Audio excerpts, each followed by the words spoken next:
From studios in Minneapolis and St. Paul at 830 WCCO. When Alan Jackson of CBS announced officially that the president was dead, the stunning, the tragic news was broadcast to a group of listeners under the WCCO radio loudspeaker in front of the station. Tears were shed, passers-by were visibly shaken, some unbelieving. A taxi driver who had stopped for a traffic light in front of the building banged his fist on the side of his taxi as the radio announced, "The President of the United States is dead." We talked with the men and women clustered under the WCCO loudspeakers. Can I ask your name, sir? My name is E.E. Dickinson, Grand Falls, Minnesota. Yes. Have you heard the announcement? I've just said a prayer in the St. Olaf's Church for the repose of his soul. Thank you, sir. Can I have your name, sir? My name is Joseph Larson. Have you heard the news? I just heard it. I'm shocked. It comes as unbelievable surprise. This is something that shouldn't happen any place in the world. You're right, sir. Yeah. Could I have your name? My name is Ted Odenbach. And you heard the news? Yes, I have. What does it mean to you, sir? I think the most shocking thing I've ever heard of in my life. Where did you first hear the news, sir? I heard it in the athletic club while I was eating lunch. On the radio or someone tell you? No, a waiter told me. I see. Thank you, sir, very much. Here hasn't heard that, Dick. I don't know whether you've heard or not, sir. The President of the United States has been assassinated. I just heard it, yes, sir. What does that mean to you, sir? Well, it means... I don't know just exactly how to express it. It's really a shock. It's something that we didn't look for in this country. It's been a long time, and we didn't think it could happen, I guess, sir. It's happened before, but we thought Kennedy was doing so well that he could really do something for the country. Thank you, sir. Your name, please? Bodine. From Minneapolis? Yes, sir. Thank you. Could I ask your reaction, sir, to this startling news? Is the president dead? The president is dead, that's right. Well, I wasn't a Kennedy man, but I think it's the most tragic thing that's ever happened in this country. It's been many, many years since anything like this has happened in the United States. Do you feel that most people had come to believe that it couldn't happen again?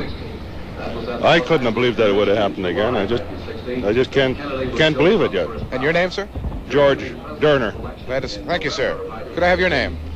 Jim Richards. I assume you're as shocked as everyone else is. I don't know what to say. It just kind of leaves you speechless, as it were. It sure does. Could I ask your reaction, sir, to this startling news? I think the most terrible thing I ever heard of. I wasn't along with the man politically, but I think this is a travesty on our country who's trying to set a pace for the whole world and as a civilized world. We don't know yet, of course, why it happened, but there is no reason for this sort of thing. There's absolutely no reason. It's terrible. Thank you, sir. Could I ask your reaction? Well, just a terrible thing, that's all. It's a shock that you can't get over right away. Were you, by any chance, a Kennedy supporter or not? No, I did not vote for him, but I would rather see him out any other way. That's the sure thing. I think it's terrible. He's not. I think he has done many wonderful things, in spite of the fact that I was not a Democrat. At the Minnesota Press Club, where editors and newsmen from all over the state were gathered, the news was followed closely as it was broadcast from Dallas, New York, and Washington. The newsmen listened as the incredible details were unfolded. Some of them blamed reactionary persons for the deed. Others said it must have been a racist. There was general dismay. Republicans and Democrats alike expressed their shock and grief at the news. The news of the assassination broke at the Hennepin County Courthouse during the noon recess of the Thompson trial. We switch now to Arv Johnson at the courthouse for a direct report on the reaction there. When word of the shooting of President Kennedy came to spectators during the luncheon recess in the Thompson trial, many of them clustered around the door of our emergency studios here in the Hennepin County Courthouse to listen to our radio. There were gasps of, "Oh no."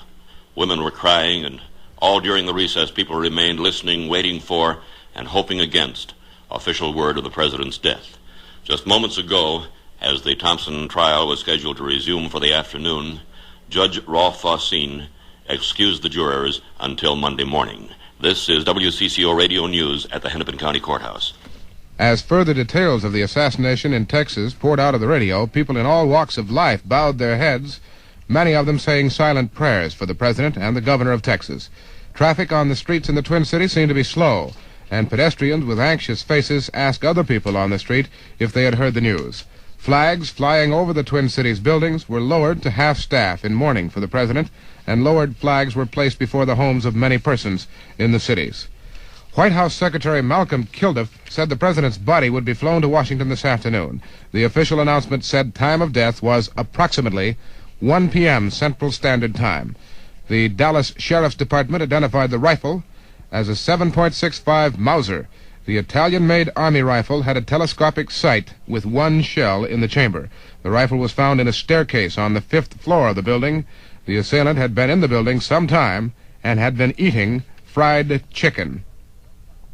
General Manager Larry Haig of WCCO Radio announced that the entire regularly scheduled programs on this station is now being preempted for a special memorial broadcast which will continue for the balance of the day.